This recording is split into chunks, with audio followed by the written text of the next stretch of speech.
All right, so here we have an SAT style question. All right, so this is a bit more advanced. However, just know that we are simply going to solve this problem using algebra. So keep that in mind as you follow along. All right, so let's go ahead and read the problem and then we'll talk about how we're going to solve it. It says it takes a train 50 seconds to pass through a tunnel 850 meters long. It takes that same train to cross a bridge 75 meters long in 15 seconds. How long is the train? Now, in order to do this problem, you're going to have knowledge of the equation to find velocity. And that equation is going to be the following. Velocity is going to equal distance all over time. And essentially what you're trying to do in this problem is create two equations, in this case velocity, okay? And then you're going to set them equal to each other. And you're going to solve for a missing value, okay? So let's talk about how we're going to do this. Let's look at the first part.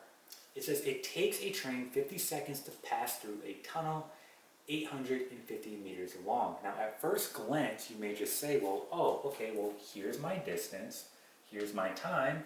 Well, if I just do V equals, right, 850 over 50, right, I'm good. However, all right, it may be useful to draw out a picture so you can get a better representation of what is going on, okay? So what I'm going to do here is go ahead and draw out a tunnel and a train.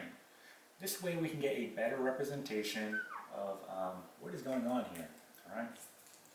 So here's our tunnel, and here is going to be our train. Okay, and I'm going to go ahead and draw that same tunnel, okay, and that same train, except this time I'm going to draw the train leaving the tunnel.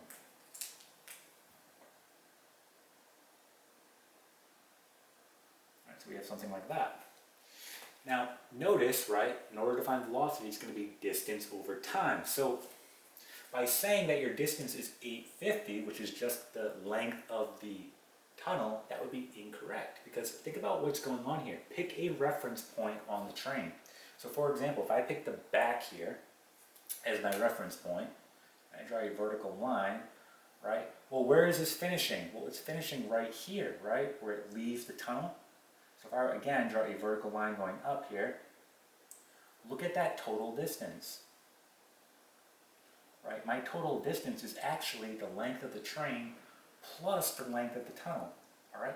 Again, you could have done this by picking the front as the reference point. So if you pick the front as your reference point, which is right here, right? Well, again, it's going to finish here at the front. Okay? And again, you can see that, oh, well, my total distance is going to be the distance of the tunnel plus the length of the train, right? So in order to set up this first equation, we're going to do the following. We're going to say velocity equals, well, what's going to be my distance? It's going to be length of train plus length of tunnel. So I'm going to call the length of the train here just L. So we have L plus, right, 850 because that's the length of the tunnel. And this is going to be divided by the time, which is 50 seconds.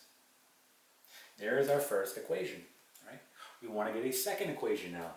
So if we continue to read, it says it takes that same train to cross a bridge 75 meters long in 15 seconds.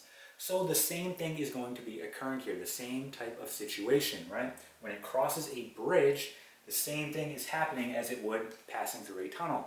So in order to get that total distance of it crossing the bridge, you're going to have to do the length of the train plus the length of the bridge. So this second equation is going to look like this. Velocity equals length of train plus length of bridge, which is going to be 75, all over the time, which is 15. So at this point we have two equations, and you may notice that, well, I have V equals and V equals.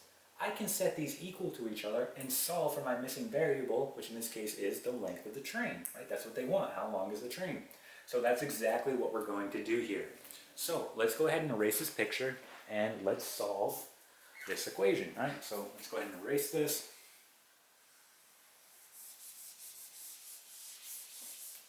All right. And just setting up our equation, we're going to have, let's start with this one, L plus 850 all over 50. This will be equal to, right, L plus 75 all over 15. Again, we're setting them equal to each other because, again, B equals and B equals, meaning we can set them equal to each other.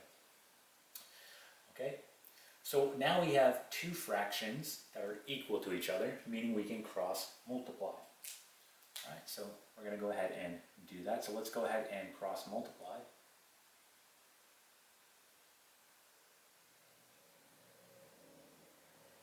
So again, let's start on the top here. 15 times L is going to give you 15L plus 15 times 850. So when we do 15 times 850, you get 12,750. So 12,750. Okay, equal to, now, okay, let's do this one. 50 times L would be 50L. And then 50 times 75, you get the following. We're going to get 3,750. So 3,750. So we just simply have an equation here that we can solve. So we're going to move the variable to one side. So let's go ahead and move it to the right. So we have minus 15L, minus 15L. Right, this cancels. Let's go ahead and move this guy now. So minus 3750 minus 3750. Again, this will cancel. So doing this out, we get 12,750 minus 3,750. We get 9,000. This will be equal to, right, 50L minus 15L will give you 35L. And now we're simply just going to divide both sides by 35, so 9,000 divided by 35, right? Right, and you're going to get the following length for the train. So we can say about here, right, we're going to round. So the train is about, and you're going to get 257, and we'll say 0.14. And again, this is going to be meters, okay? So the length of the train is about 257.14 meters. Okay, and that is it.